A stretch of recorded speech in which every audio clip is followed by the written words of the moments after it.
Hi friends, இது எங்களோட சீத்தாப்பழ மரம். ரொம்ப நாள் கழித்து இப்போ தான் ஒரு சின்ன பிஞ்சு வந்து விட்டுருக்கு.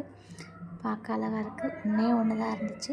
சைடில் பார்த்திங்கன்னா மாதுளம்பழம் காய்ச்சிச்சு. ஆனால் செடி என்னமோ தெரியல, காயுது. சீத்தாப்பழம்லாம் ரொம்ப பிடிக்கும். யார் யார் சீத்தாப்பழம் பிடிக்குன்னு சொல்லுங்கள். அப்புறம் இது எங்கள் தோட்டத்தில் இருக்கிற சப்போட்டா மரம் வச்சு 4 வருஷம் ஆகிட்டு ஃப்ரெண்ட்ஸ். ஆனால் காய்க்கவே மாட்டுது.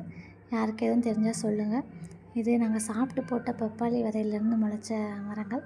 பார்க்க பச்சை பச்சைன்னு அழகாக இருக்குல்ல. இது தூதுவளை செடி.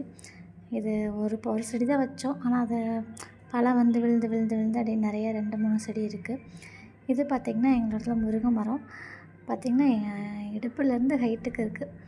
சரியான நீளமான காய். இது காய்க்கவே இல்லை. நாங்கள் பெருங்காயத்தை எடுத்து மரத்தில் வச்சோமா, அதுக்கப்புறம் நல்லா காய்க்க ஆரம்பிச்சிச்சு. தேங்க்யூ.